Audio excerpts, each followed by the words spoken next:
Good afternoon, everybody. My name is Dave Gorin, Executive Director of the National Sports Media Association. Welcome to Let's Talk Hockey with three veteran, and not just veteran play-by-play guys from the NHL, but three great guys. Pete Weber, Matt McConnell, Joe Beninati, welcome all. Let me let in one more person here. Before we get going, let me say thank you to Greater Winston-Salem, Inc., which you see their logo right here. They are sponsoring this NSMA Continuing Education Series, so thank you to them. A look ahead for next week, just nailed down Gary Smith, legendary feature writer from Sports Illustrated. I think it's for next Thursday, so not the suitcase Gary Smith. So. In any event, we'll start off by asking each of our panelists to, in a Reader's Digest version, please tell us your path to where you are now. We'll start. We'll go alphabetically. Joe, why don't you give us the start? Good afternoon. Thanks for doing this. Happy to do so, Dave. Good to see you and hear you, and everybody. Thank you for joining us. Just like everybody else who made their way to a broadcast booth, I have a degree in biology, and I wanted to be an orthopedic surgeon. It is the truth. Boom. It is the truth, hand to God. That is not a punchline. It is the truth. When I was 13, 14 years old, Mom, Dad, I want to go to a great school, and I want to eventually go to Harvard Med School. I love sports so much, Mom and Dad, but I want to help the athletes. I want to repair their knees and shoulders and ankles and what have you. And that was a great plan at age 13 and 14. But I do remember when I was 7, 8, 9, 10 years old, we'd be playing touch football. We'd be playing pickup basketball. We'd be playing street hockey. And I was the dum-dum who always had all the names of the players in his head. So we'd head out to the court. Hey, can we be the 76ers and the Celtics? And boom, I transformed into the play-by-play guy at age 10. And we'd be playing street hockey and all that. Hey, can we be the Islanders and the Sabres? And I had all the names. For some silly reason, it was just there. So there was always that seed. I went to school. I went to Bowdoin in Brunswick, Maine, and with every intention of being an orthopedic surgeon, I have a degree in biology, like I said. I was a goaltender in both hockey and in lacrosse. I was hurt my freshman year. I wasn't going to be able to play hockey. Buddies of mine were DJs on the campus radio station. Hey, can you help us describe these games on the radio? I mean, do you mean like play-by-play? And they're like, yes, that's exactly what we want you to do. I'm like, you know what? I think I can do that. And I did 2 or 3 games on the radio, and I don't know how, but this small little cable TV outfit in Brunswick, it was Casco Bay Cable. They found my I don't know how they got my phone number at school, but they did. Hey, we heard you're on the radio. You're kind of good at this. Do you want to do this on TV? Sir, I'm not even 18 years old yet. That doesn't matter. Do you know anything about football and basketball? I do. He goes, well, we do lots of high school football and basketball. You can do all the colleges events for us. You can do high school sports. I'm offering you 3. You're offering me 3 sports on TV before I'm 18. He goes, yes. I said, well, then you've got a deal. And that's really where it started. But when I went to school, there was no real communications degree or broadcast journalism degree. I was working in the sports information director's office all 4 years while doing, I don't know, maybe 3 or 4 events per week on TV, all the while getting the most expensive education in biology that you could imagine that was so far over my head. I'm in classroom with nothing but Rhodes Scholars and all of these future physicians. And the day I graduated, I moved the tassel over and they gave me the sports information director's job.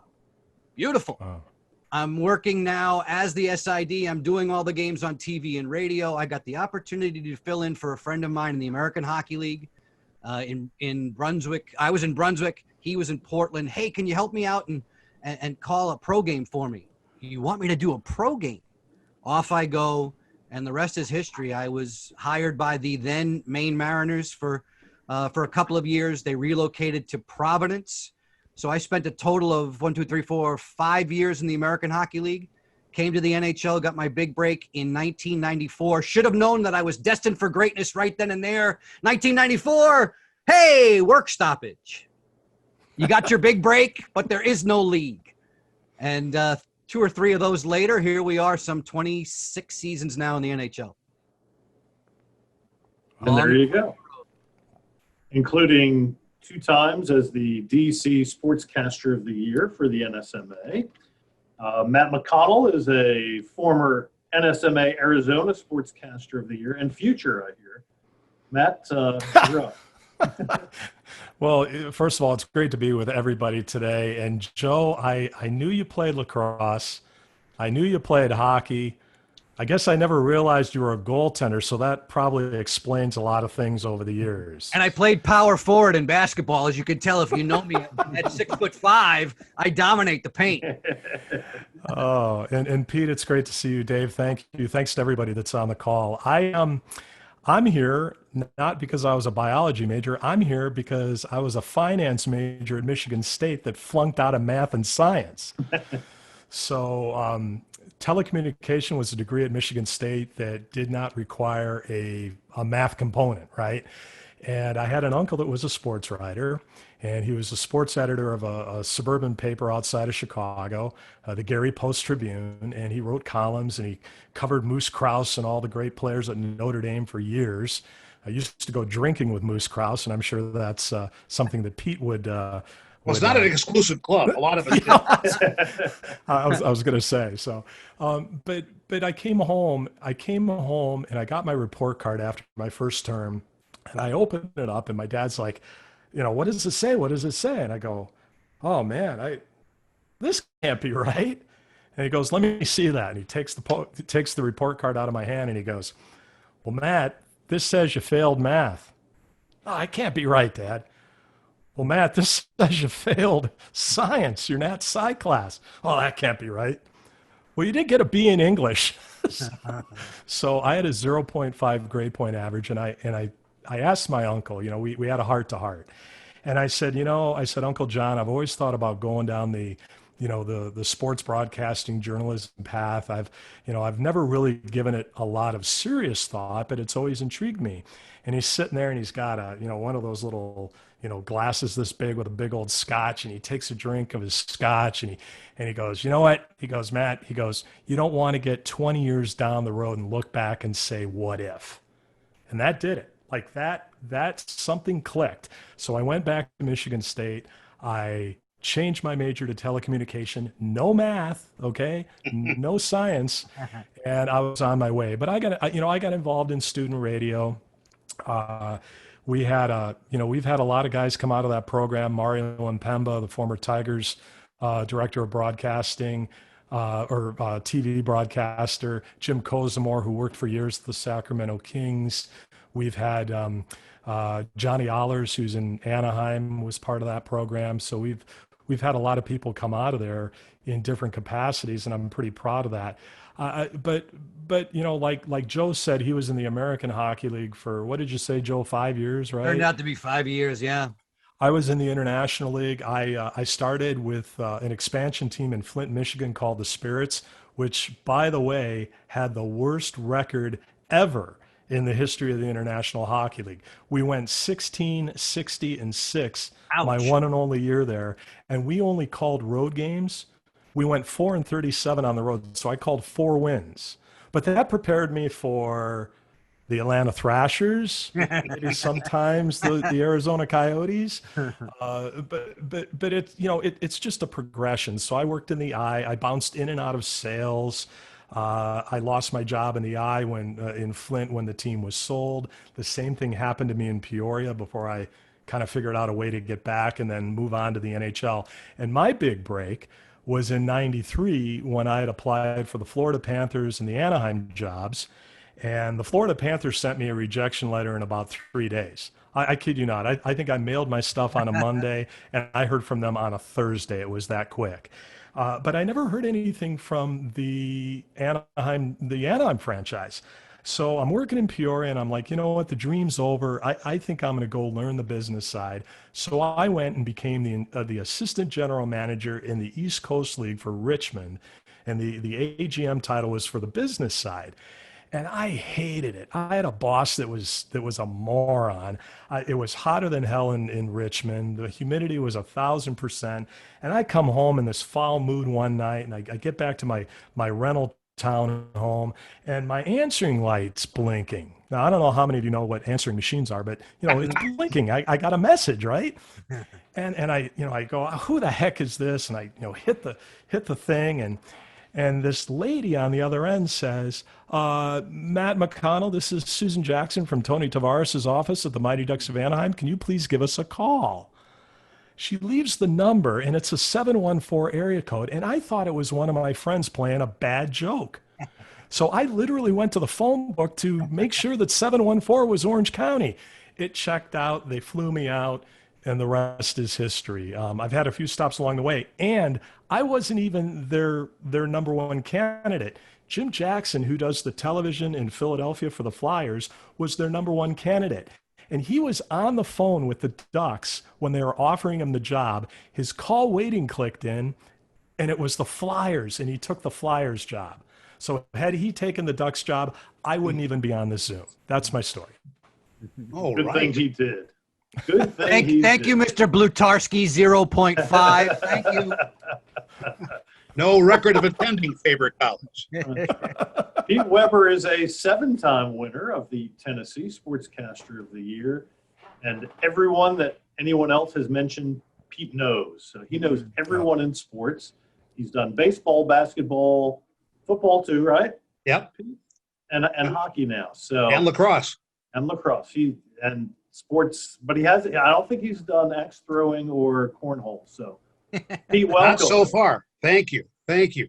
For me, and I'm not going to make this sound like Ted Baxter from a 5,000-watt radio station in Fresno, California, but I started in my tiny hometown, Galesburg, Illinois, population at the time of around 37,000. My senior year of high school, I could not play football because I pinched a nerve in my neck on a blocking sled. So I took a job with the local newspaper, the Register Mail, and they ultimately sent me out to cover some games. Well, I'm at one game where there are 4 different broadcast teams there, and one of them included the morning show team. So they were well coffeed up on this Friday night around 8:30. And I, doing the play-by-play, because of the influx of coffee to his bladder, had to excuse himself for a bit and took off down the ladder and handed me his microphone. That was when I realized I had a chance maybe at doing this, maybe not for a living, but having some fun doing it. And then I went on to school, and at Notre Dame, we were in the, again, no broadcast major there, but we had a campus-administered, student-run radio station, and I got a great deal of reps doing all the sports there, and was able to graduate early because I was overseas for my sophomore year, and I used all of those 2 semesters worth of credit hours, and since I'd taken all my courses in German, was able to apply that to a modern languages degree, leave early and take a job at my hometown radio station. And from there, it's taken me from South Bend, Indiana, Buffalo, New York, Los Angeles, a little bit in Albuquerque, Seattle, back to Buffalo, and now here for the last 22, going on 23 years in Nashville, working for LA Kings, in the midst of all of that, working for the Buffalo Sabres, and now from the outset, the Nashville Predators. There's a lot of experience on this panel, as you can tell. Why hockey? Pete, I'll start with you because you've done so many. Why did you land in hockey, or how? I think because I saw, as I was coming out of school, the WHA had just started. So all of these extra opportunities were there. So I can't say I shut off my view on this to all the other sports, but hockey was the land of the great opportunity. So I went there. As a matter of fact, the Chicago Cougars even played exhibition games in South Bend, and I was able to broadcast them locally and got comfortable with the game and just kept on going after it. Pre-Bobby Hull? Bobby Hull had just signed with the WHA in June of '72, and that's my guys, Matt, Joe. If you get a chance with Bob Verdi in Chicago, interview him about the night he was in Bobby's kitchen as he was making the decision to sign with the Winnipeg Jets. Wow. Awesome. Matt, how did you end up in hockey? Well, I want to chase that Bobby Hull story real quick. Suppose I read a WHA book, the history of, I think it might have been Ed Willis that wrote it. The Renegade League. Supposedly when he was going to, when he was flying from Chicago to Winnipeg to do the press conference, in the book, it says that they landed in Grand Forks, North Dakota, so he could sign the contract on U.S. soil. There were I guess there were tax ramifications to it or Yes. something. And then he continued on for the press conference in Winnipeg. Well, Bobby Hull was my first sports hero. I was born in Gary, Indiana. My dad worked for the steel company, for U.S. Steel, major steel company at the time. And he used to get Blackhawks tickets. And I remember when I was real young, I went downstairs in the basement and my dad was watching a Blackhawks game on WGN. And, I was real little and I just sat down and I'm like, Dad, what is this? And he's like, oh, it's hockey. You ought to sit and watch it. And so I started watching Blackhawks games with my dad, and that's how I kind of got the bug for hockey. And then we started going to games, and it was a real good father-son bonding thing. But I just loved the game. I loved that it was fast-paced. I love the fact that, guys skated, that, they had to do so many different things at a high rate of speed. Bobby Hull, I got his autograph one night at gate 3.5 at the old Chicago Stadium. Thought it was one of the greatest moments of my life. So I was hooked. Later on when we moved to Pittsburgh and up to Minnesota, I became, I started following the North Stars and the Pittsburgh Penguins a little more. But hockey, there was just something about it. And it's funny because in the broadcast world, you can get pigeonholed as a hockey guy if you don't be careful. If you've got talent, you can do any sport. I know Pete and Joe have done them all. But you can kind of get pigeonholed in that way. But I just loved hockey. I love the fast moving action.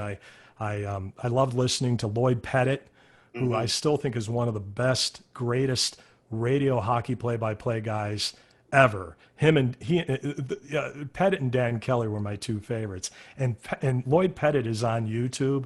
I would highly recommend all you guys go and listen to some of his calls, because you can close your eyes and know exactly where the puck is. Yeah. And I would say the same, adding another guy for me, Bob Wilson, the Boston Bruins. Yeah, yep. And that's who I grew up listening to. So, yeah, good call there. Joe, I guess you were kind of destined for hockey because of playing and your early experience. Dave, I'm the son of a New York City firefighter. My late father and 3 other firefighters went in on 2 season tickets at Madison Square Garden. So I was lucky enough to be going to see the Rangers from a very, very young age. In fact, when we returned to Madison Square Garden nowadays, the seats where my dad and his 3 cohorts had their season tickets, that section no longer exists. That blows me away whenever I go back into that building, which I've been going to since I was 6, 7 years old.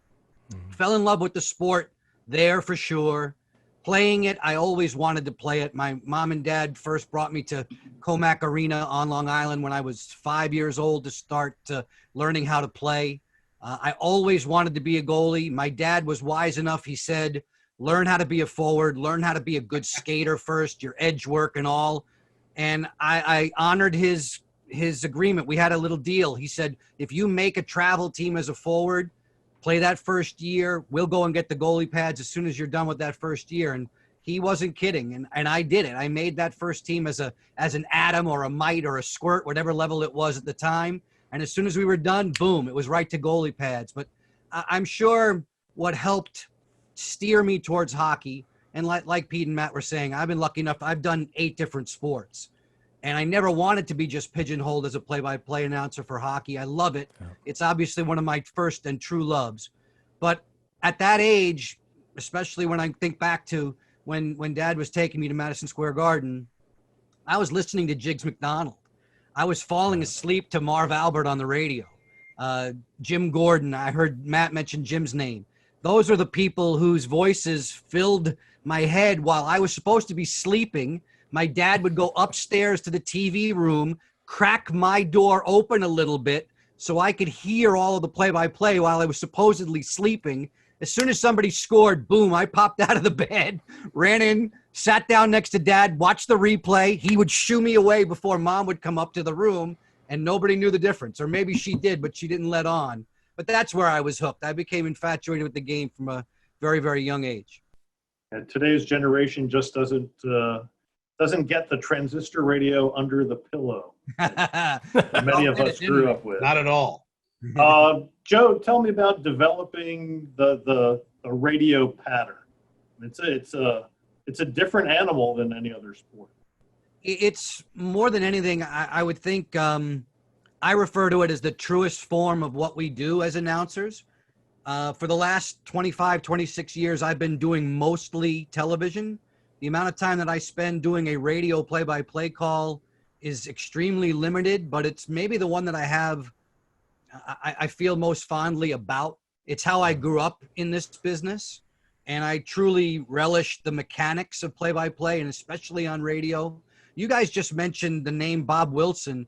I told you by way of introduction that my entry into pro sports, into pro hockey, was in the Boston Bruins organization. Maine and Providence were, at the time, AHL affiliates of the Bruins. Bob Wilson was so kind to me. All the Bruins announcers were. The producers and directors, they invited me into their TV trucks at Nesson. That's truly where I learned the TV side of the business. But Bob Wilson gave me a tip a long time ago, and I still use it myself, even on television to this very day. And I'm always, when I get the chance to advise young men and women like we're doing today about the business and about the craft of play-by-play, Bob gave me a great trick. He said, remember, so often when you're watching a game, you only hear Gorin or Weber or McConnell or Beninati. Remember that these athletes, that these men and women have first names too. And if you do this and you incorporate it into your call, you'll get this wonderful, nice rhythm, cadence to your call, which is so important, especially on the radio side. You don't want to ever be too fast. With regard to hockey, our challenge as announcers is to make an extremely fast sport sound slower and under your control. And his advice was to take a player's name and alternate first name, last name, first name throughout your call. And he had this beautiful, monstrous, big baritone voice. And it was always, Neely over the Bruins line. Cam Neely now reaching center. He'll dump it in. It's back behind Patrick Waugh. Waugh will tee it up for Chelios. Chris Chelios exits his own. And it's this beautiful cadence, this rhythm of first name, last name. And it's something that I still use to this very day. Nice. Matt, you and I were talking last week. You mentioned a story, a conversation you had with Mike Emmerich, who everyone knows is the lead broadcaster on NBC. Tell us about that conversation as it relates to, do you say everything on TV like you do on radio or not? Well, and I agree with everything that Joe just said. It was funny. I was working for Turner Sports calling the Atlanta Thrashers games, and this was back probably would have been the 1999-2000 season, the first season for the ill-fated Thrashers, if you will. And I had and Turner Sports wanted us to be off the play-by-play. They wanted us to be laid back, almost make it sound like a baseball call. And we were kind of struggling with that a little bit. And so we go into New Jersey, and I was having a conversation with Mike, and he was asking me how it was going, and this whole thing kind of came up. I think it was Doc, myself, Darren Elliott. We were all kind of standing around. And, first of all, Doc never gets upset, right? I don't think I've ever been around him when he's been upset, but he got really defensive when I started telling him, what they were expecting us to do, how they were expecting us to call the game. And at that point, I think I kind of came to a realization. I had been in the league for about 7-8 years at that point. I came to a realization that, just call the game you feel is the right way to call the game. And it certainly has evolved. Joe brought up a great point about first name, last name. And the way, when I was in Atlanta, the producer that first year was a guy by the name of Mark Stolberger.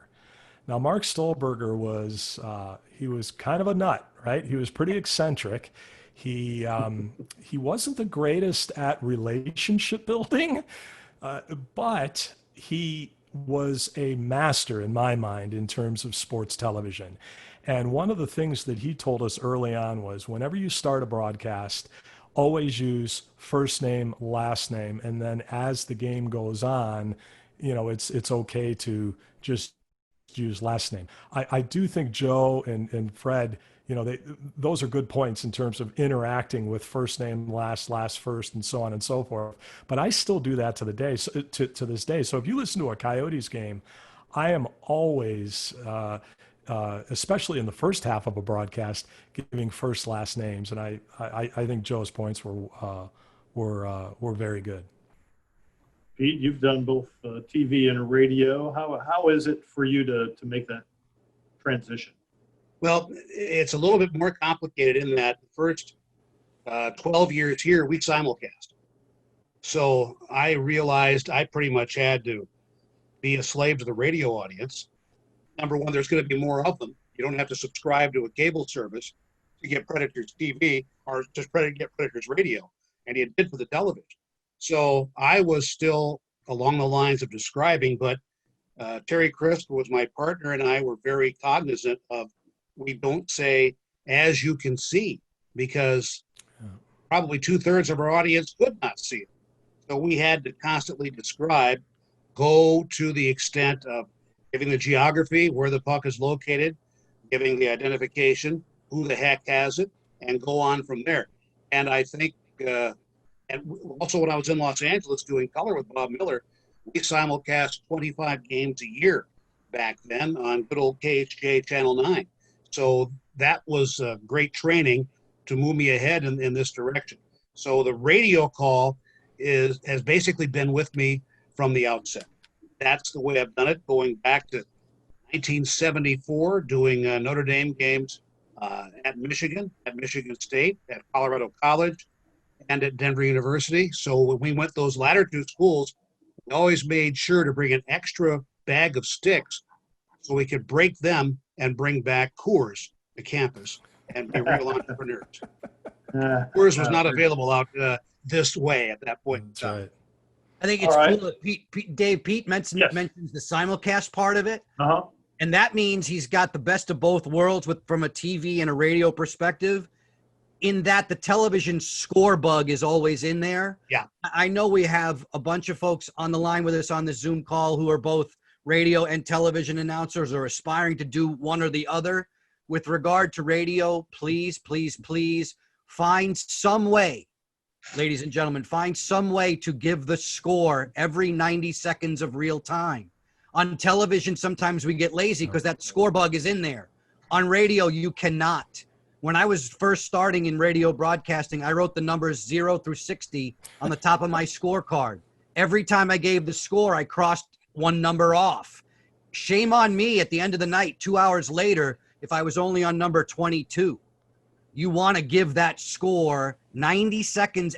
I know guys who use egg timers. There you go. 90-second egg timer. Pete has the sand runs through. Oh gosh, the egg timer's done. Flip it. And when that sand runs through again, give the score. Find creative different ways to give the score. But the last thing you want is for your radio listener to scream at you, Dave, what's the damn score? I've never done that. There's a podcast named that right now. As a guest on it about a month ago. Give the damn score. Say the damn score. Right. That's an SMA lifetime member, Logan Anderson, in fact. Absolutely. It sounds so easy. But when you're listening back to your tapes, you're going to sit there and go, darn, I went 4 minutes without giving the score. On radio, that's an eternity. Don't do it. All right, everybody, our three panelists have all provided some materials to share. Pete, what would you like me to call up first? Let's call up what I use for my score sheets. And this is a two-sided thing that sort of came about as a result of collaboration between myself and Nick Nixon of the LA Kings. Is it right here? Let me see. Sir, that's it. That's from our playoff series.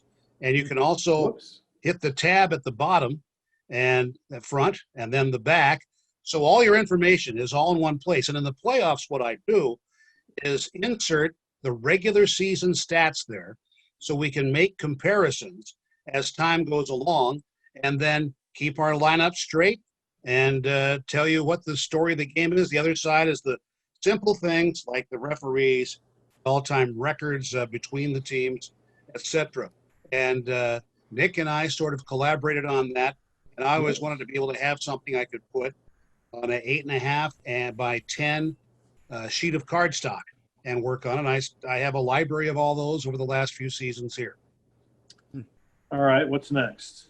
This, How about right here? just to break down, here's what happens when you play the Chicago Blackhawks. Here were the scores. There is the regular season results and so on. Sometimes you never know. It might save you, particularly if you might be, and this was not the case for me, looking ahead to another playoff series following this one, but Matthew McConnell and his Arizona Coyotes took care of the Predators. So I didn't have that to look forward to, but what had you done at least in the regular season against that team? And then I use Excel to come up with the, if you will, the boards, spot boards for the team. And you can get, This one here. Yes, sir. So was Arizona's lineup against us. And I use the various colors on this. It helps with the color printer, maybe not quite as big as the one that's behind Joe Beninati right now, that make the whole house and give you readings on the Richter scale of what's going on. But blue ink was for a player just acquired recently by the team.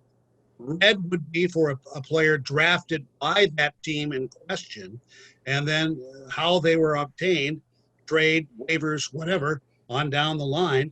And that would be the basic thing I would have in front of me. I don't like to have a whole lot of paper in front of me while I'm doing the game.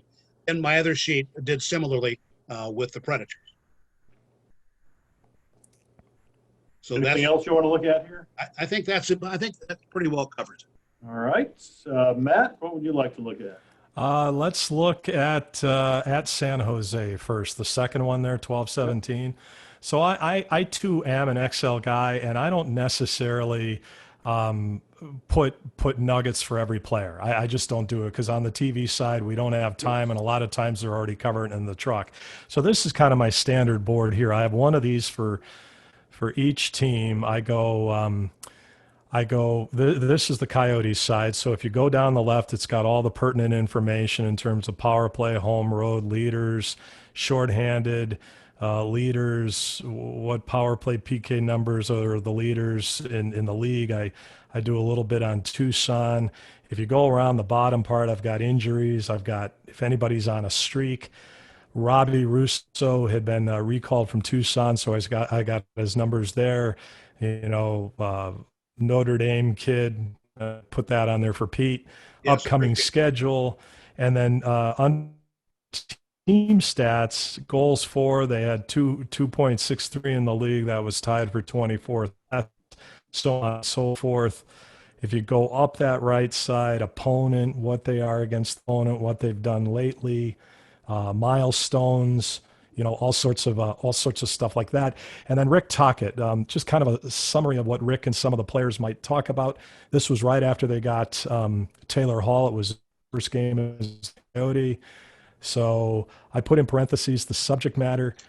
John Chaika, he rest in peace. Talking about the Taylor Hall trade, so on and so forth. I've got my lines across the top there. I'm not a big lines guy because they change so often, but I put them in there just for the heck of it. And then I have a player nuggets page of the guys that have done something as of late. And if they haven't done anything, typically I leave it off. And team nuggets. At the bottom of team nuggets, I always have the goalie stats all time and against opponent and what they did in their last game. If the power plays out, I'll talk about that. If anything else, blocks, hits, all that I usually incorporate. And so I have that for the Coyotes, and then I do a sheet for the opposition. And down to there you go. Okay, so the San Jose Sharks, it's a little bit less involved on the Sharks side because we're talking so much about the Coyotes. We're probably 80-20 talking Coyotes over the Sharks, and I'm sure Randy Hahn on their show is the same way. A little bit different here. I list the standings going down the sheet.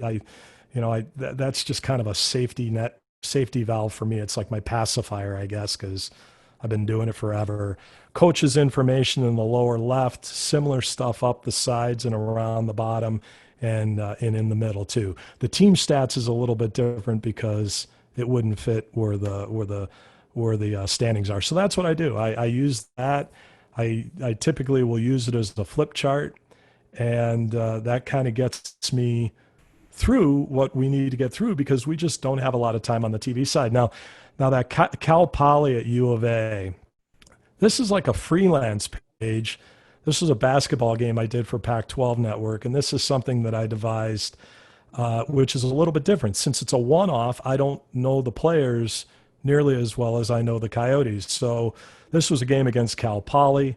At the top on each team, I've got all of their pertinent numbers for records and assists and rebounds and all that. And then going down the sheet, I've got just below the team numbers where you see 1, 2, 3, 4, 5, 6. Those are like talking points that I can tee up the analyst on. Arizona had a young team that time.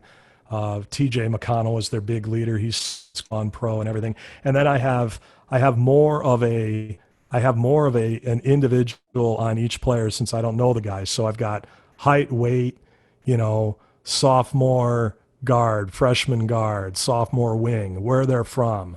If they have numbers, like for number 24, Jamal Johnson, that's 4.4 points a game, 2.2 rebounds, and 3.8 assists, and then a few little nuggets. Okay, so I do that. I do that because certainly if you're parachuting in and doing a one-off, you just don't know the team. So by doing this sheet, it helps you get your mind into the game, obviously, and then it's your security blanket for when you're in the game calling it. All right. And Pete and Joe tell me there's no. Oh yeah, and this was another one I did for the playoffs when we were taking on Nashville. This was like a recap of the previous game. So what I did was I did my Excel, my main board, and I kept it real evergreen for the entire series, and then I did this board with updates from the previous game. So. For example, Coyotes, these were the lines they ran in game 2. These were the game recap, what happened, what Rick Tocchet had to say after the game, player superlatives, if anybody did anything worth mentioning, and then game stats, team, and I pretty much did an update on the other side for the Nashville Predators as well. So that's kind of my shtick in the playoffs. I'll do the main board, keep it evergreen, and then just basically do a secondary update to try to, keep it all there. And again, and I'm sure Joe and Pete will say this, there's no one way to do this. It's whatever you feel comfortable with. It's just the way it is. Yeah, what works for you? Because it has to work for you. Right. Correct. Do you ever change it? Does anyone ever say, hey, why don't you do it this way and you change it? Or are you such a creature of habit, your boards have been the same way forever? Mine have been the same day for about the last 3 or 4 years. I was tweaking it all the time, trying to just get a little bit better each time. All right. Joe, want to take a look at yours? Go right ahead. All right. Here's the deal, guys. In talking about the preparation part of it, 15 years ago, a friend of mine named Brian Friedman looked over my shoulder. I was getting ready for a college football game. I did it all by hand at that time. And my college football boards, offense, defense, flip offense, defense to look at each other. And he's looking at me going, what in the hell are you doing it all by hand? It looked like a really bad architect's blueprint. And it was as big as your desk.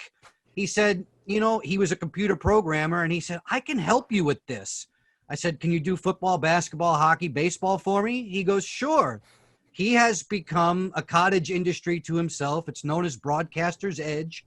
He put together, with my help as I guess his guinea pig, the first hockey, football, baseball, basketball boards that he's done. He has over 100 clients now. He has incredible contracts with statistical companies where you wake up in the morning, you push an NBA button, and the entire population of stats for the NBA flows into your chart, whichever way you want to do it. This is and I'm still using the original version of the hockey board, which lays out like this. This is the skeleton of it. And what you're seeing, boys and girls, from Pete and from Matt and from me, you're seeing that we get a lot of information at the beginning of the day, at the beginning of a week, at the beginning of a season, and you try to incorporate it down into what works best for you on as few of pages as possible. I also have a scorecard. I also have a background board like Matt has, and I thought it was brilliant, and I wanted to make sure that you guys made sure that you had almost a quote board, player quotes that you would have spoken to players at the morning skate or at the shoot around, things that you wanted to incorporate from the coaches, from a scout, a listing of what your analyst wants to talk about. That's almost more important to me than anything that we compile is what is he or she wanting to talk about as the color analyst during the game, so that I know that going in. And as soon as something triggers in my mind, oh yeah, Craig wants to talk about that. Boom, I have that on a checklist. This is a skeleton background board for hockey. I like to incorporate 8, 9, 10 different things about each player, put it in what looks like a line grid and defense pairings grid and goalie front and back, starter and backup kind of board. This is the way it starts the night before the show. Once the day of the show arrives, there are numerous handwritten notes that come in from whomever I've spoken to during the day, that night, fellow media members. They're always giving me more and more notes. That day of the game, we get 50 pages of Elias Sports background information that we can take, beg, borrow from. But here's the deal. You never know which 10% or 15% of the notes that you prepared you're going to use. So you over prepare. And we do. I think all of us would agree that we over prepare, but we never know who's going to have that big night. That's the great thing about sports. All of a sudden, this one particular player, he or she has this great night. I feel comfortable that I've got 10 notes about that player. I've got certain notes that I've handwritten in from coaches, certain tips that I want to talk about with the analyst or the studio host. So here's a more along the lines of how Game 5 looked for Caps and Islanders in the bubble in Toronto. That's even light. Compared to regular season, there'll be even more handwritten scribbles on there. And what you can't tell from this scan is that a lot of them are highlighted in gold. The highlights in gold, hey, dum-dum, make sure you use these. Mm-hmm. That's the key for me. But the normal background, you see how it's done with my board compared to the way Matt and Pete do it. It's just what's comfortable for you. You never know which part of it you're going to use. If the game is great, you may not use any of it.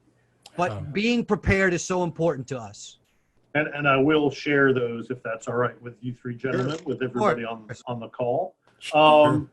Let's go to questions from our folks on the call here. If you would, either throw them in chat or raise your hand icon. Bijan Todd has the first question. Bijan Joe is a DC guy and was a student of mine last year at Wake Forest. So neat. Go ahead. That's right.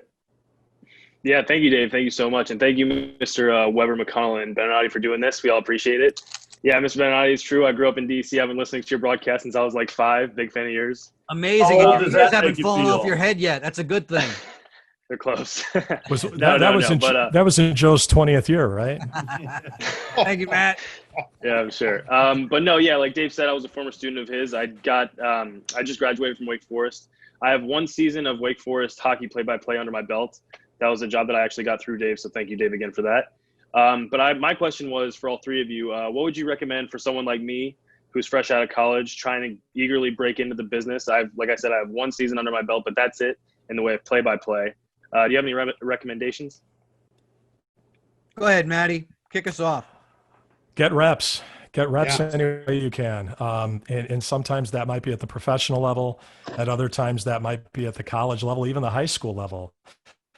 The more reps you have and the more experience you have, the better you're going to get. And therefore it's going to be hopefully a little bit easier for you to land those jobs. Network like crazy. I started a podcast called Sports Booth back in May. And on that podcast, we talk about a lot of different areas that are important, not only just, how you are, Bijan, in terms of calling the game, but everything else, the networking, the getting to know people so they get to know you. I did a networking one with Dave last week.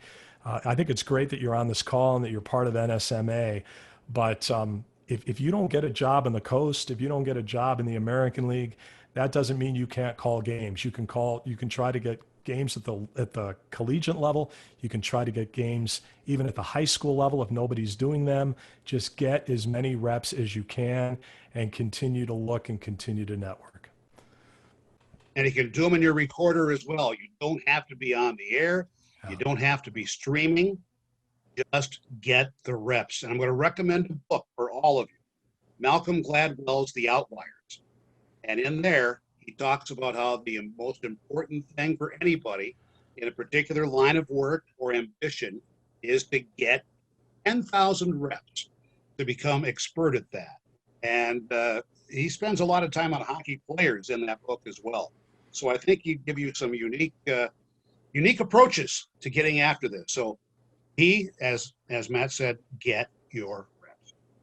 Bijan, you're good enough to be on this call with us today, so you're ahead of the game. You realize that it's important to be in front of people, to shake as many hands as possible, to create as many friendships as possible moving forward. And a lot of the times, the most talented person doesn't get the job that you're looking for. It's the person who knows the right person, or the person who has enough good friends in the business who are willing to make that phone call or write that email letter of support for Bijan when he's up for a job.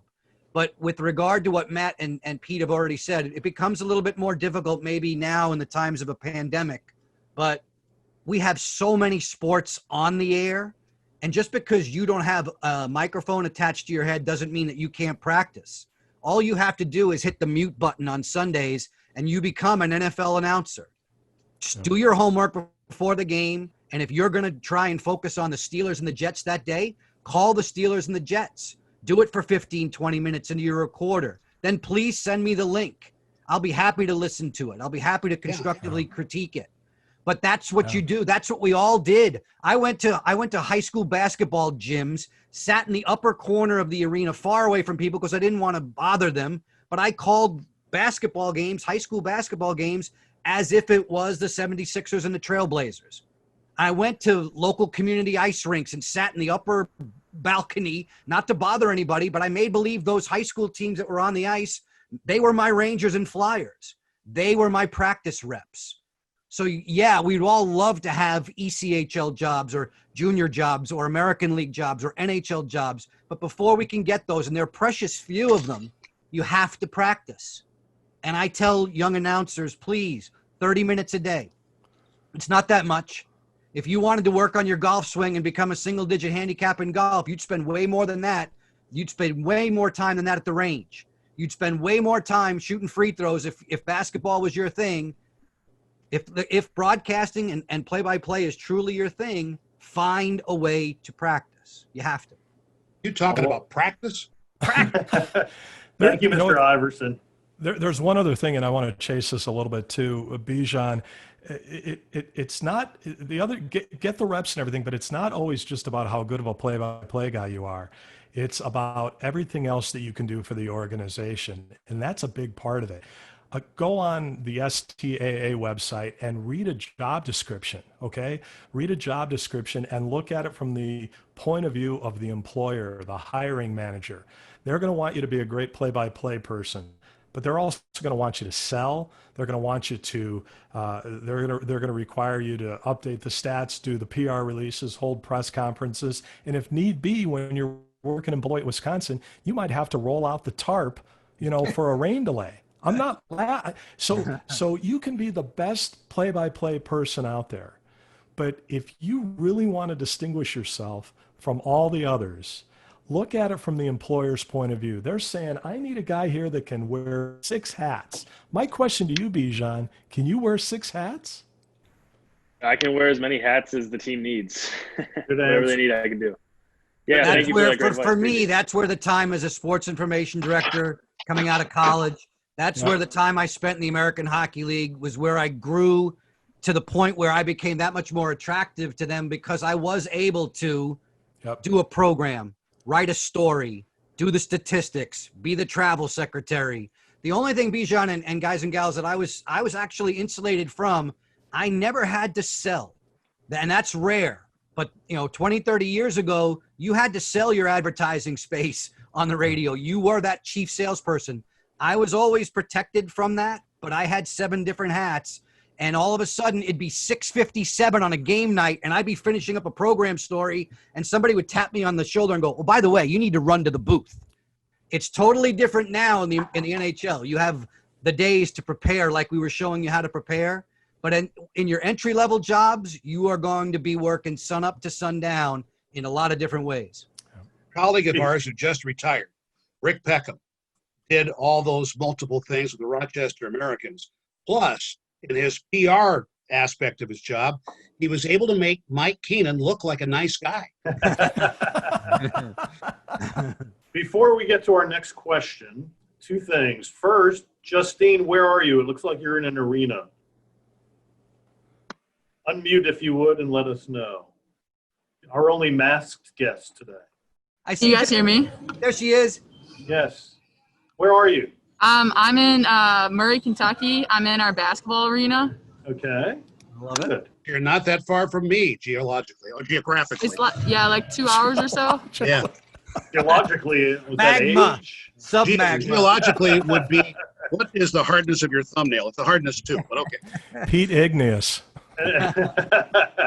Secondly, I want to go around the horn here and tell me where you are very quickly. Scott Scott Morganroth, I know you're in Florida. Jason Walker, you're in Montana. Jake Baskin, I'm going to come to you last because you're going to ask the question. So hang on one sec. Bruce Howard's in Oklahoma. Bob Lippman's in New Hampshire. Christian Avies, former NSMA intern here in North Carolina. Mike Solarte is in North Carolina. Bijan, you're in what, Virginia? Yes? McLean, Virginia. That's right. Neil's in Florida. Eddie McCarthy, where are you? New Jersey. New Jersey, thank you. Justine's in Kentucky. Brett Luthner, New Jersey also? New Jersey, and just found out that the Sussex County Miners game tonight has been rained out. So There you go. Get Wait, to look at that. Breaking news on these NSMA Zoom calls. Rob Sanderson, where are you? Unmute. I am in Rochester, New York. I moved back. Team I was working for the last couple of years is not playing this upcoming year. On the banks of the Genesee. There you Yes. go. Get some Back Jenny to the cream and a games. garbage plate. There you go. Thank you. Thank you. Stuart Mitchell, unmute. Tell us where you are. Hi, everyone. I hope you can understand the accent. I'm actually in Scotland, over in the United Kingdom. Go Motherwell. Brilliant. My grandfather played for him. Oh, really? Incredible. So I'm a new commentator for BBC Scotland on the Scottish football over here. But I'm a massive NHL fan, and I've recently got into doing the British ice hockey online. Nice. So I've managed to sneak in with a little bit of a lie on the form because it only had a United States address. So sorry, well, but good job on that. No worries. Well, Kai Dombach is in Germany, so we have two. I am. Joey Batano or Batano? It's Batano, and I'm in Saginaw, Michigan. Saginaw, Michigan. Very good. And Andrew Smith, where are you? I'm in Indianapolis, Indiana. Indiana. Thank you. Owen Gunn, how about yourself? Yeah, I'm in Boston. I just moved into my dorm at BU. So very nice. Good luck. Any relation to the Gunn family of hockey fame? Yeah, actually, that's my grandfather. Okay. How'd he do? Oh. Wow. Cleveland, right? Yeah. Yeah. Wow. Zach Fish, how about you? I'm in Chocolatetown, USA, Hershey, Pennsylvania. Hershey, there you go. All right. I bet it smells nice. I know James is in South Dakota. Kai's in Germany. Joey Jarzinko, where are you? Yeah, out here on Long Island. On the island of Long. Yes, where sir. I went to Syracuse, and the saying was that there were so many kids from Long Island and Syracuse that when school opened in September, Long Island would rise 2 inches out of the water. True story. Jake Gourwitz, where are you? I'm at Syracuse University. Speak of the devil. Mm-hmm. Good timing there. Go Yes, sir. Orange. Go Orange. Go Orange is right. Jon Shields, how about yourself? I'm in Bangor, Maine. Bangor, Maine. Are you any relation to Don? That's my father. Yep. How about that? That's a close relationship, yeah. Yeah. That's a former Maine Sportscaster of the Year. Eric Rhew, how about yourself? Unmute if you would. Wilmington, North Carolina. Just down the road. Welcome. Dirk, how about yourself? Dirk, if you would unmute, tell us where you are. Or you can chat it. There you go. He's in DC. Doesn't have a mic. Thank you. Wade Conley, you're in Middle Tennessee. Tennessee. Another Tennessean. TJ. Austin, Minnesota. Austin, Minnesota. The Austin Mavericks. Yes. Yep. Same building, as a matter of fact, where I'm sitting right now. Okay. Jenny Lawson is in North Carolina. Jenny's goal in life is to engineer an NHL game. So Pete and Matt and Joe, if you're in if you're in Raleigh at a Canes game, Jenny is right there. Okay. Switch them up. You need a good engineer. Dave Rosker, where are you? Down the street from MedStar Capitals Iceplex in Arlington, Virginia. Arlington, Virginia. I've heard of it. Neil Price is in Mississippi, and Lincoln Rose, you're in Texas, correct? And I have a 202 area code on the phone, so I'm guessing that's somewhere in the DC area. Nicely done. Wherever you are. So Lincoln Rose is indeed in Austin, Texas. Awesome. So we're all over the world today. Mm-hmm. Next question belongs to Jake Baskin, and where are you, Jake? I'm in Westport, Connecticut. Westport, Connecticut, home of John Stashower. Yeah. Yeah, I believe, and a number of others. A number of others. I only moved here like in the last 5 years. I'm actually originally from Chevy Chase, Maryland. Mm-hmm. But I did not grow up a Caps fan. I grew up I grew up an Atlanta Thrashers fan. Nice. So I'm so sorry. and in the time since moving up here, I've become an Islander fan. But again, I'm sorry. No, actually, that's Islander fandom is pretty fun now. They're good. Well, we love Lou Lamoriello. Yep. And Barry Trotz. So I grew up listening to Matt on Thrasher games. That was so you were around during the Scott Fankhauer, Pazzi Nurmanen? Nice. I became a fan in like 06, 07 or so. Okay. Coolio. Anyway, I am starting my last 2 years of college at Dean College in Franklin, Mass. Although it's all online now. I do play-by-play for the Northeast Sports Network, which covers NESCAC athletics. Last year, I mostly did Amherst and Williams. This year, who knows if it even happens at all. I do a lot of different sports, but hockey is my favorite. My question is, with NSN, they supply you with a number of different angles. Some of them are great. Some of them are not. I know in a lot of NHL booths and minor league booths, they have you sitting really high. So for any sport, what's the best way to accommodate to an angle that is not ideal? Basic surgery. It is difficult. And then I have an 8-power monocular I will sometimes use to train on the ice down below. And the key is your mental approach. Tell yourself you're not overcoming something, but that you are doing your best to follow the game that you love and take off in that fashion. Go ahead, Maddie. Yeah, I just you were kind of breaking in and out, Jake. You were talking about calling games from far away, and was that your question? Either far away or like I had an experience at Williams College last year where they sit you pretty much in one corner where you can't see the other side of the ice. Yeah, well, if you've ever called a game at Harvard, it's that way at Bryant Arena. You're down at the one end. I've had a few of those.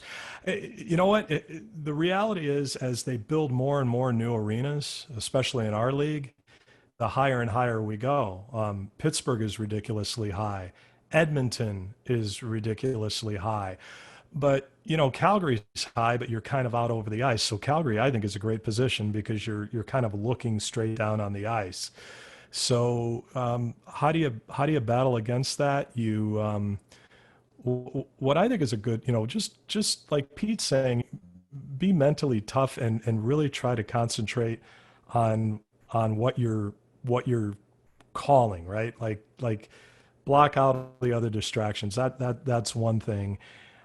I think another thing too is really watch the warm-ups and really, if you're wondering about numbers or names, or maybe it's a college game and you don't have names, that's, really keep an eye on warm-ups.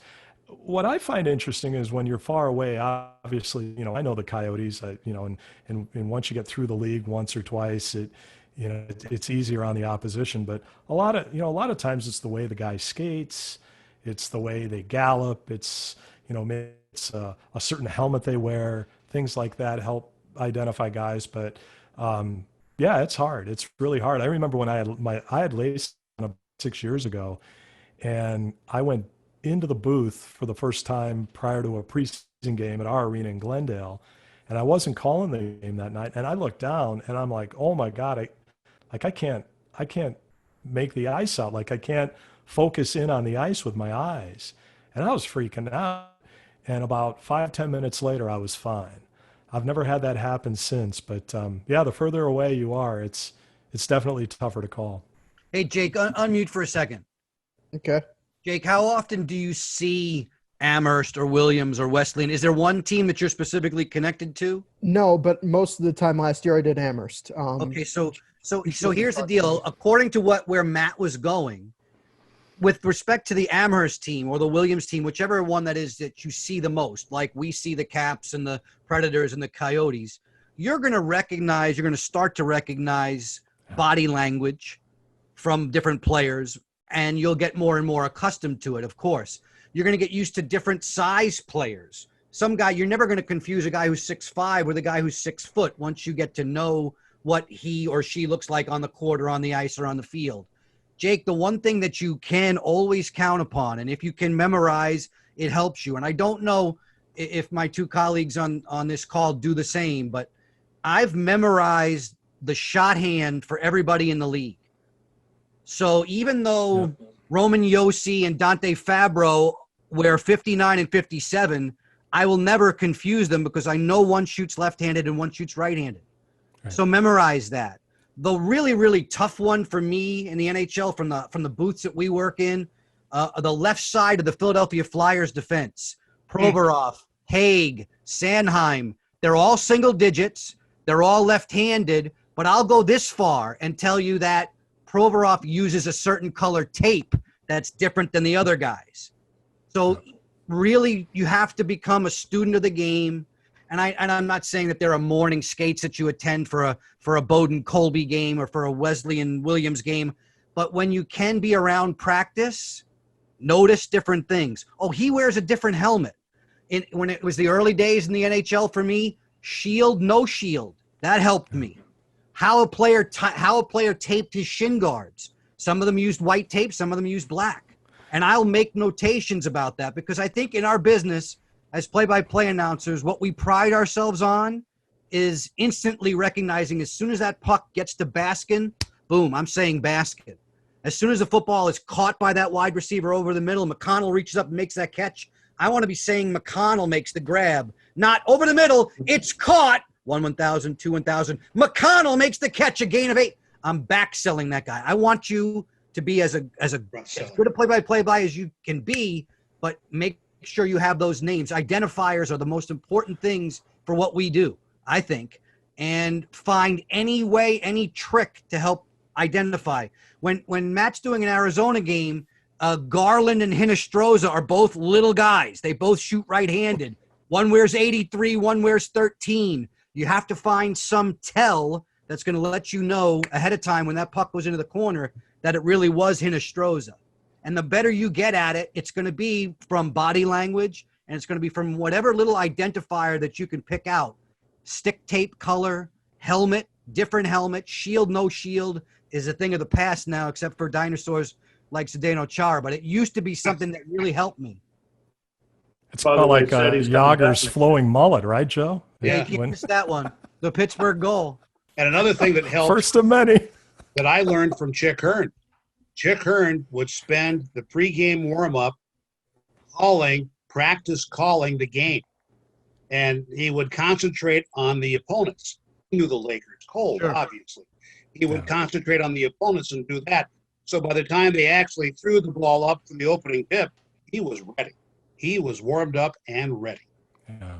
It sounds innocent, Jake, but the easy one is memorize left and right. That's never going to change. Yeah. Gordie Howe's the only one that can screw you up. All right, we have several questions, so let's see if we can move it a little bit quicker. Eddie McCarthy, unmute and go. I muted? Oh, am I muted? Nope, there we go. You're good. I am on. All right. Hi, guys. I'm Eddie McCarthy. I'll be a freshman at University of Chicago in, what's today? I don't know, around 2 weeks, hopefully, if we still go. I've done a little bit of hockey play-by-play, going to play baseball up there. But as a hockey announcer, as I think most of you guys do as well, everybody loves the exciting plays, the goals, the great saves off the post, power plays, and breakaways. But what I found is the hardest to do and the toughest for me, which is what so much of the game is besides the highlights, it's the gain the red line, shoot it in, dump and chase, neutral zone regroups. How do you vary the delivery of that so you're not basically saying the same thing over and over again? Because it happens so many times a period. Sometimes it feels like you are saying the same thing all the time. It's a tough thing to work on. How many different ways can you find for they're dulling my game down and making me fall to sleep? Because that is essentially what your question is. And that's a tough solution to come up with. Eddie, do you work alone? Sometimes alone, sometimes with an analyst. I find it much tougher when I'm alone. Because I mean, obviously, when you jump in. When you're with the analyst, you incorporate him or her in those situations. Is this a radio call, a stream, or is this both, or what? I do mainly stream. Okay. Mainly stream. So people are seeing what you're describing. Yeah. Because for me, I was really, really lucky. When I was your age, when I had just started to do television at age 18, 19, the guys who helped critique my work were named Mike Emmerich and Gary Thorne. And I don't know if you can do any better than that on the hockey side of play-by-play. But they were both incredibly helpful to me and amazing with the time that they would give to listen to my tapes or to watch certain VHS tapes that I would send to them. The thing that we all learned from Doc and that he uses to this very day is to find as many descriptive verbs as possible so that it doesn't feel mundane to you. You know, use your vocabulary, expand your vocabulary. And if it's a radio stream call, I even to this very day with television, don't shy away from being descriptive. I'm not talking about making up words. I'm not talking about using, the 15 syllable words that I'm trying to make myself sound smart. Don't do that. I'm saying find descriptive adjectives, descriptive verbs that are going to help you get away from things sounding mundane. And not overdoing. You don't want to overdo anything. You don't want to be overly repetitive in anything, in any way, shape, or form of your description, but expand your vocabulary and work in multiple sports. If I'm going to advise any future hockey announcer, I want him or her to learn how to do baseball because I want you to work on both ends of the spectrum. Hockey is so fast, you have to slow it down and make it sound like it's under your command. Baseball is so slow, you got to learn how to shut up. And those two sports can help each other. And if you can do hockey and baseball well, you can do everything in between. Including cornhole. Joey, you're next. Dave, thanks for doing this. And thanks, gentlemen, for doing this for us. It's really great. I'm Joey Beninati. I'm going into my 6th season with Saginaw Spirit in the OHL and 11th calling hockey. My question's similar to Jake's, but a little bit different. All three of you guys experienced calling hockey in the bubble. All three of you guys experienced calling games from a monitor. Obviously, with us in the OHL, it looks like we're getting started on December 1st, and it looks like there's a chance that we could be calling games from a monitor from a remote site for quite a while. Do you have any advice for doing that, and was your preparation any different for those games? And I'm speaking to, I don't know, a guy like Joe comes to the top of my head who really, seems to feed off the atmosphere in the building with his calls. Did you guys find that as a challenge, not having the atmosphere, not being in the building? Yeah, I'll tell you what. Great question, Joey. I was worried about that. I was worried about the energy. But what we did was we were able to put the Nats and the effects into our headset, so that minimized a lot of, the fact that you didn't have a crowd. Okay, it was interesting because Fox said no to fake noise, but we were still able to channel it a way in which we got it off of the Sportsnet produced game in Edmonton. I was not in the bubble. I was strictly off the monitor, calling the Nashville and Colorado games. It is a challenge. It's a challenge, but I think once you get rolling and once you start calling it, if they can feed you effects in your headsets, it'll really help you. And after a while, you're calling the game and you're not even thinking that there aren't fans there, because you're just strictly calling the game, and you're into it mentally. You know that it's there.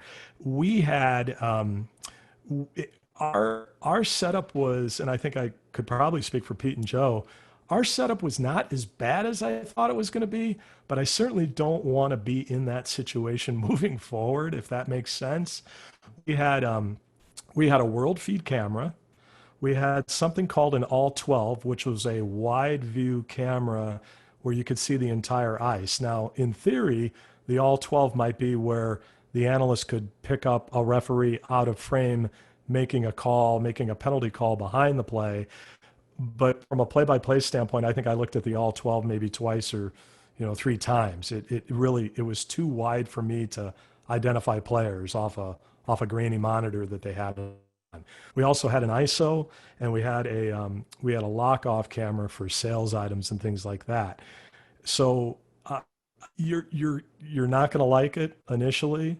I don't know the quality of video that you would get from the OHL. My guess, and nothing against the OHL, it's probably not going to be as good as what we were getting from Sportsnet or the NBC produced games in Toronto.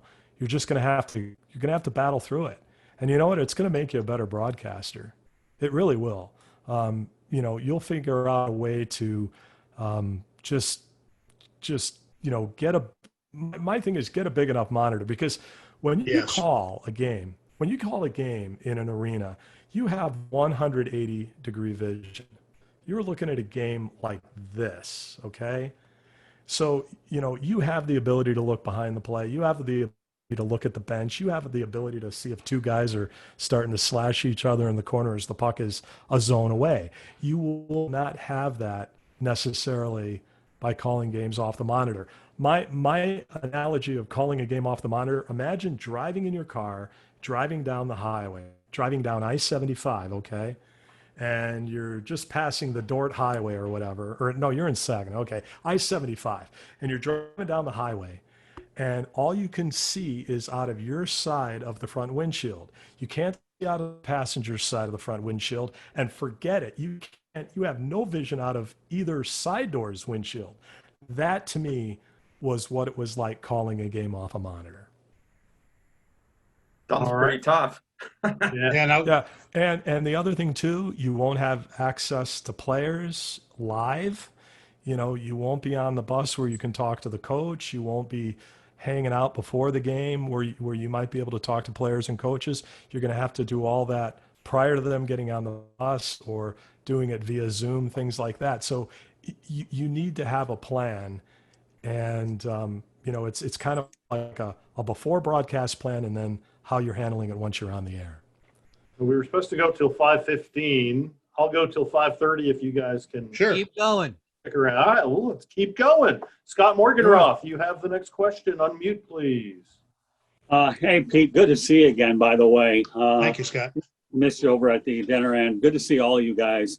You can probably put me in the what would have been category, because, I remember growing up as a kid, I watched Bruce Martin call the Red Wings games, the old transistor radio. Boy, I'll tell you that, in Ernie Harwell territory. I don't know how much Bruce was respected, and I had a chance to talk to about Doc Emmerich, referring back to NSMA. So, it's neat how you all these names, because I met Dan Kelly in Pompano Beach calling a game with Jack Buck at the old Municipal Stadium. So when you talk about being able to do a couple sports and Jim Gordon, CBS. Boy, I'm sure I'm bringing back a few memories here.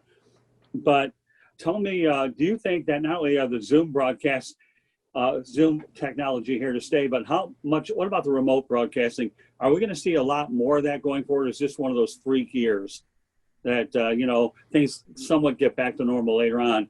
And Matt, I can appreciate where you're coming from. I'm a Red Wings guy, but I'm in Panthers territory. So, but I believe red and white Metro Detroit, Michigan guy. So I'm with you. All right. I have a sneaking suspicion. I have a sneaking suspicion this might be the beginnings of a lot more remote broadcasting. Do you really? Yeah. Because I know how bean counters are. Well, and go ahead, Joe. I'm sorry. Scott, it's going to make sense financially.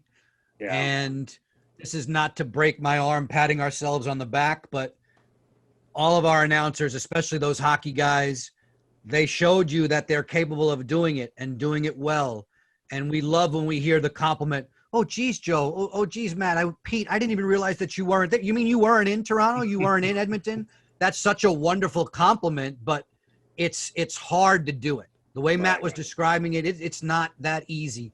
Joey, I would add on to what Matt was saying. If you can, with the OHL broadcasts, if you can get a second channel, ask them to give you the ISO camera 2. Yeah. The camera 2 is going to have the puck carrier head to toe the whole time. If you can, and I'm not one who normally does this, I want to just look at the game. I would say in a normal circumstance, I'm 90% naked eye on the ice, 10% on what the director's cutting in at the stoppages and play. But in these situations where we're calling from the monitor, if you can get a second source, don't have it be that all 12, it's too wide. Have it be camera 2. Put that in ISO. At least you've got the puck carrier and usually the guy who's defending him. At least that'll help you from how to ISO on a certain position on the rink. But Scott, I have a bad feeling because I don't think this is the right way to do a game. But I have a bad feeling that it's the most cost-effective way to do a game, and that's going to be where we're headed moving forward. And Joey, when you take on Darian Hatcher and David Legwan's team, you ask them for that second feed because, by God, they can afford to give it to you. Well, I will, Pete. I will. Years ago when I had the dream, what I used to do is do play-by-play in front of my TV, turn down the remote, and a lot of people think you can do it a lot better than them, and that was when I had my dream back then. And what's amazing about you, Pete, is I can't believe that Rick Sutcliffe hit a home run off of Tom Seaver. Did I hear you correctly? Yes, you are. Right. My goodness. At Dodger Stadium. At Dodger Stadium. My goodness. My co-hosts will love it tonight. But, yeah, guys, it's amazing what it's come down to. Guys and gals, don't just – this is also goes back to a question that Joey started with. I'll ask you the question, and I don't even have to ask the question because you're on this call with us. You love what you do.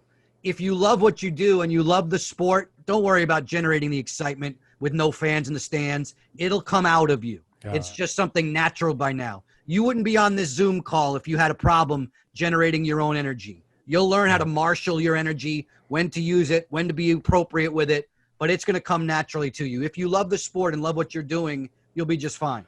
And I'll say one final thing about remotes.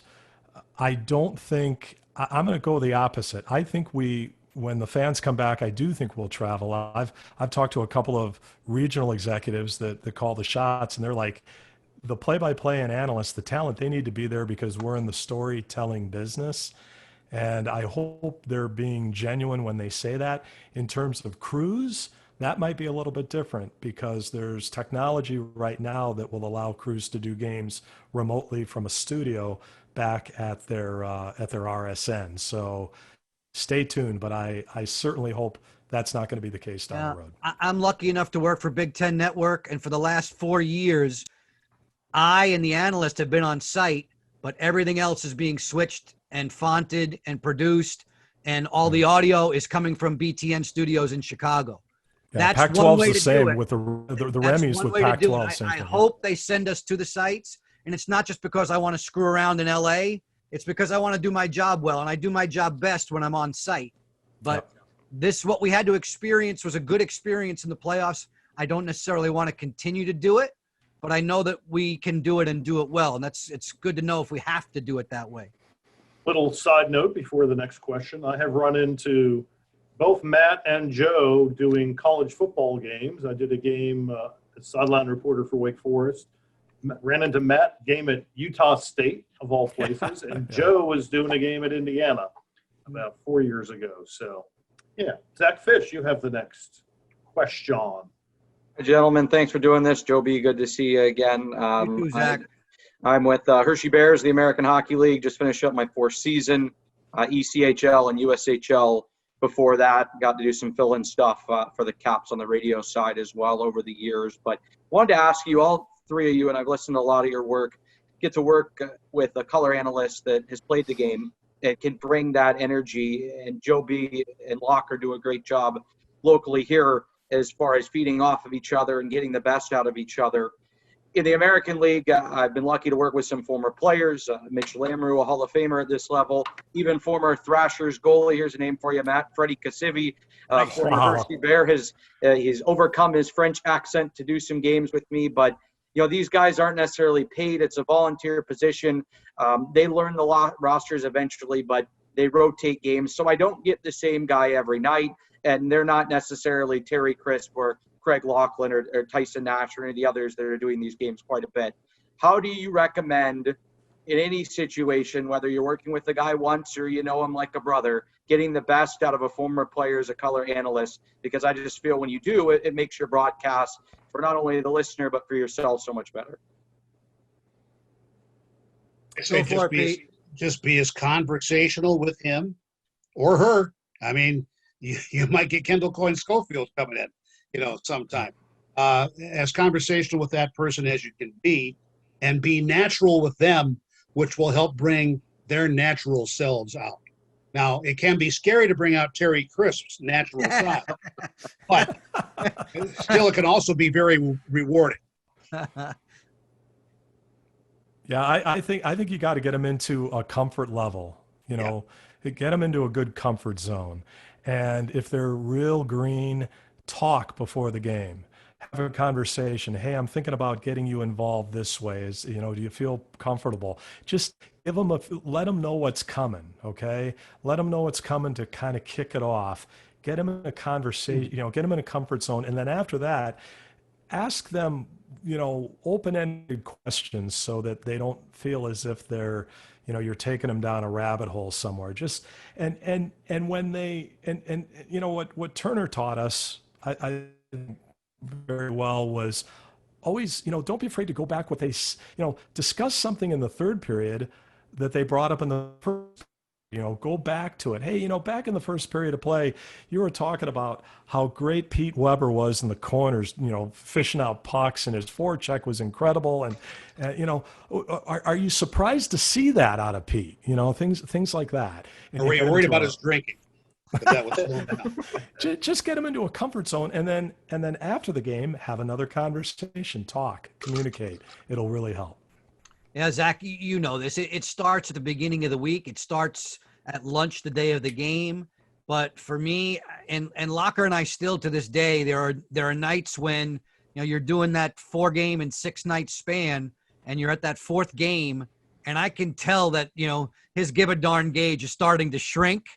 I will put that list together with him. What are the 5 or 6 things that you think are most important about this game tonight? So you've already started your analyst thinking about what he or she wants to cover. And once something happens in the game that triggers one of those points, boom, you light up because you know that it's going to be something that's synced up with what she wants to talk about. Then you go down that road. She's comfortable because she brought it up in advance how she wanted to talk about goaltending or a forechecking pressure or a neutral zone strategy or a conversation that she had with the head coach. Something like that is fantastic. Just keeping a checklist, and you're going to have all of your charts, all of your forms. You're going to try and build those down to 1 or 2 pieces so that you're not trying to carry a briefcase full of paper. But one of those things should definitely be a list of talking points, hot topics for the analyst. And that analyst is going to appreciate it. Before the game, you've already done it. Even if he or she is just green as grass and is intimidated by having that microphone on, you've given him at least 3 or 4 things that he's confident about. So work on it. Get him in and get it in early. As soon as that player, I want to touch on Zach Fish tonight. As soon as Fish makes his first or second shift, Get your analyst in on that. Make him feel comfortable right away. He starts talking about something that he's confident in. Beautiful. Then that'll segue along. During the intermission, if you're not tied up, or during a commercial break, ask him, hey, let's add to the list. We killed these 4 things. Give me 4 more for the second period. Okay, I just watched the game, and wow, I can't believe that this defenseman is as mobile as I never would have said that. Write it down. Write it down. There's 3 or 4 more things. Now, when you've done 1 game, 2 games, 3 games with that same guy, he knows, oh, this is great. It's easy to work with Zach. He makes me feel so comfortable. I know what I'm going to talk about ahead of time. And then after a while, he'll get used to it. She'll get used to it, and she'll be that much better on the fly, off the cuff. And will you please say hi to Scott Allen for me? Hey. Well, he is a beauty. I will say hi to him. And yeah, we watched a lot of Coyotes games this year to see a peak of Aaron Ness playing 8 minutes a night. He was with us in Hershey. Good. Oh, yeah. Yep. Thank you, gentlemen. Look forward to keeping in touch. Thank you. Hey, so one of my favorite games to play is Celebrity Lookalikes. Do you guys all play that? It just came to me. Celebrity Sound-alike. Matt McConnell sounds just like Joel Hodgson from Mystery Science Theater 3000. What do you think? Right? Might look a little like. Hey now. Our favorite Scottish hockey fan, Stuart Mitchell, has a question. Stuart, where in Scotland are you? It's in a place called Fife. It's just over the water north from Edinburgh. Okay. Oh. I had a student last year, in fact, in Bijan's class, who was a track and field athlete at Wake Forest, who is from right outside of Glasgow. Ah, awesome. Actually, one of my mother's favourite players for the Fife Flyers, who's a local team here, was Doug Smale, who played with the Winnipeg Jets. So he had a bit of time over here, and that's a nice little link. Joe B, this might be one for you, because over the last 12 years, the majority of what I've watched has been Capitals games on the NHL Centre Ice stream over here. One thing that I feel that I didn't expect to happen was when calling a goal, it's easy to just drop into a comfort zone, and a little bit like the question earlier, it's used kind of repetitive language, and you get into that zone where you feel comfortable using one adjective, so you keep going with it. Is there you've called so many goals over time, you guys. Is there like an art or a process or a way to break down how you call a goal? Because obviously it's been easy to fall into that comfort zone, but a lot of people think because it's a big moment, it's the easiest thing to do, where sometimes I feel it can be quite tricky. It's fascinating to listen to you, Stuart. That the accent, to me, I'm sitting there going, you could easily listen to this guy for a long time. And that's something that you've got to have with the audience, with your listener, with the viewer. If you're lucky enough to have that connection right away, they're going to rise and fall with your voice. So what I really always try to teach young announcers, they should be able to go and start making dinner in the kitchen and have a TV in the living room. And by the sound of your voice, they should know while you're cooking if they need to come and see what's happening on screen, or if it's just a routine play between the 2 blue lines, they should hear that fall, that rise and fall. You don't want to be running around with your hair on fire the whole time. If you are doing that and your cadence is too fast, your goal call is going to be taxed. It's going to be harder for you to punch that goal call. The thing that I want you to be repetitive on, and you have to find your own voice, I want you to find a repetitive goal call, a touchdown call, a home run call. Now, I'd be curious what my colleagues say about signature lines. I don't necessarily want to hear, Ovechkin fires, he scores, jumping Jack Flash, the Caps have the lead. I think that's great for a community rallying cry. But if I do that on every goal, what have I done? I've made it about me. It's about the guy who's on the football pitch who's scoring the goal. It's about the woman who just hit the great hook shot. It's not about the announcer. We're accent pieces, but we want to hammer home the highlight, the home run, the touchdown, the goal call. And I think you get into more rhythm, the more practice you get, the more rhythm and rotation and reps you get. But when you get into that confidence that your play-by-play is on the front side, not on the back side, and that's coming from player identification. I keep harping on that. I need you to know who exactly has the ball, where he is on the pitch. If we're talking about television, I can lay out and let the crowd, when we're back to having crowds in the stands, I can let the crowd do a lot of the talking. When I was doing football, college football for ESPN, they always spoke about the sanctity of the snap. They wanted you to describe everything up until the ball was snapped. And then if you're lucky enough to be doing a game at the Big House in Ann Arbor, you heard the roar of 110,000 people. So you'd bring the quarterback up to the line of scrimmage. You'd mention, here's a key 3rd and 8, and you would shut up. And the crowd would take it from there until you had to call where the running back was going or which tight end made the catch. Oh. You have so many different things that can help you leading up to that punch of the goal call. But I want you to be on the front side of the call, and I want you to do it in an unhurried manner. And that takes time, and that takes reps. Final question goes to our man, Brett Luthner. Brett. Good afternoon, everyone. Pete, good to see you again. Joe, we've met before. Good to see you again. Matt, thank you very much as well. Dave, good to see you as always. Joe, you brought up a lot of good memories because I did the same thing. My grandfather gave falling asleep, and my mother would try to take the transistor out, and that wasn't working. So I remember all those good things. Pete, thank you. I had asked you years ago for your charts back then, and I still use them to this day. Thank you very much for those. You're welcome. But Matt and Joe, you got some great charts as well. I might try to incorporate that as well, see how everything works out. And now it brings me to you guys talked about a little bit going to practices and everything, or going to the morning skate. I've heard some people say that they didn't think the morning skate was too important. I've heard some people think the morning skate was vital. So I'd like to get your input on what you think are for practices and morning skates and how important or not as important they are to a hockey broadcast. I can lead off.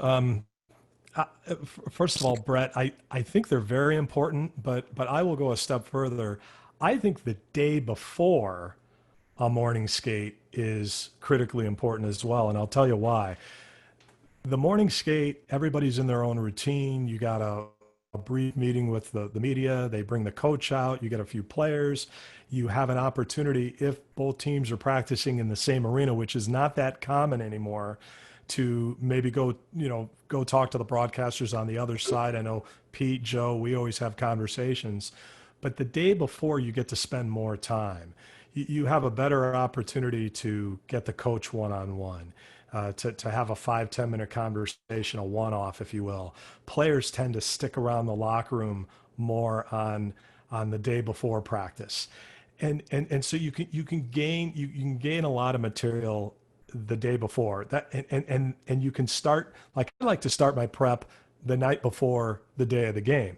And then the day of the game, you make sure, that there aren't any line changes, you make sure that there aren't any call-ups, nobody got hurt, so on and so forth. But on a game day, coaches are in a routine, they'll meet with the media, and then they're usually out of there.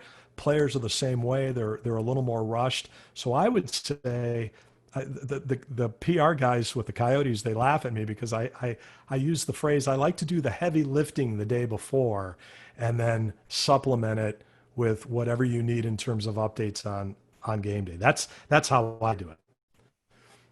Yeah, we're moving more and more away from the morning skates, not just in this era of COVID and all of our Zoom calls with the players, coaches, etc. But there are guys like buddy of mine, John Tortorella. He doesn't like the morning skates whatsoever. But there can be a time where you can pick up some information from another broadcaster, from a player. But I do happen to agree with Matt about how you can get more the day before the game, as long as you're not in a back-to-back situation. Hey, Brett, are you on TV or radio or both? It's both, really. Live stream. I subscribe to the Call It Like a Radio game anyway, so I don't play around with that. I'm doing that with baseball as well. We do video and radio, so I just call it as if I was doing radio. Are you producing your own show, or do you have a producer? No, I pull all the switch. Well, I shouldn't say that. The TV side, we got somebody producing it. But for the radio stuff, I'm playing all my own spots. The reason I bring it up is, and I'm not the kind of announcer, and I know many who are, but I'm not the kind of announcer who wants to produce from the booth. Right. But I'd like to help the producer. I want to help him or her in formulating what we're looking at for a certain show. And a lot of the times, what I glean from a practice the day before or the week of or the day of will help me help the producer. Hey, maybe an element on face-offs tonight. I spoke with Jay Beagle, and Jay was telling me about how difficult it is to time up Sidney Crosby's move. And if the producer likes that, all of a sudden, now you've helped him or her craft a certain package from a conversation that you had. And then all of a sudden during the game, if you're running back a replay package, Locker, we were talking about how difficult it is to beat the Penguins on the faceoffs, and Sidney Crosby's their leader. His timing is so good. Have a look on how each guy's tried to attack it. And I'm not giving away too much strategy. The players and the coaches, they trust us. We're not going to give away too much strategy in that sense. We're not going to tell you exactly how Backstrom's going to try to beat Crosby on those draws. But at least we've helped produce an element during those 2.5 hours that never would have, it wouldn't have happened had not Locker or I or someone else spoken to somebody at the practice. I can't say enough about how valuable those things are. I'm not talking about having 50 of them ready, but I would like to have 2 or 3 of them available. And I offer that up to the producer in the meeting, whether we're on the phone the night before or in our production meeting at 5 o'clock. You can even do something at that late in the day with the way technology is, with the way our EVS system is. Replay guys are so good at building these packages. Hey, you know, Nashville's forecheck is so damn good. We have to find a way for the Caps to do, you know, let's see which way the Caps are going to attack it tonight. All of a sudden I go to defenseman X and he tells me, yeah, we're going to try and move it. We're going to not go up the boards tonight. We're going to go up the middle. You guys never do that. Bam. All of a sudden I got that. I bring that to the producer. We show that, and it's a nice way to pull the curtain back for the viewer a little bit. I think those conversations are really valuable. It's interesting you say that, because one of the teams that I call hockey for, the Jersey Hitmen in the United States Premier Hockey League, especially for their NCDC team, their top team, they're wanting to incorporate more use of their graphics this year, and they're kind of looking at me to add something. You know, it's like, maybe you can tell Chris to add this in on the graphics on the bottom. So that insight really does help too. So Brett, if you go up to a player or a coach in the morning, and if they trust you, and again, I'm not looking to give away tons of strategy, because as soon as I do that, they'll slap me and they won't give me that information anymore. But if I find out that, you know, we're going to need to dump it in, and we're going to have to dump it in cross corner because Pecorine is really good about cutting this one off, I will then talk to the stats guy and I'll say, hey, can you help us chart how many times the Caps will dump it to Rine's blocker side? And all of a sudden, boom, we have a little graphic talking point. Caps dumped it in 20 times, 18 of them to Rine's blocker side. I would never have known that unless I was speaking to somebody in the morning or the night before. And you help produce. You don't jam it down somebody's throat. You offer it. And they say, nah, that's not going to work tonight, or we got too much of this or too much of that. Or they say, geez, Joe, I love that. Let's build graphics on it. Let's have our replay people looking out for it. It's fun. Thank you. Thank you very much for the insight. Gentlemen and ladies, can't thank you enough. I think by my unofficial count, we're represented by 27 states and 2 foreign countries today. So thank you all for tuning in and great questions. And Pete, Matt, and Joe, can't thank you guys enough for your insight and your time. Definitely appreciate it. For those of you who are tuning in for the first time, I have to do my plug. We'd love to have you as an NSMA member. All 3 of our panelists are $9.59 a month. If you're a student, it's $45 a year. Wow. My opinion is it's a great investment in your career. So take that for what it's worth. I second that opinion. Check out the Sports Booth Pod too. And the Sports Booth Podcast, especially the last one. Really, really good. Thank you again to Huge ratings on that one, Dave. Greater Winston-Salem, Inc. for sponsoring these continuing ed sessions. And I hope everybody has a great Labor Day weekend. Thank you, guys. Thank you.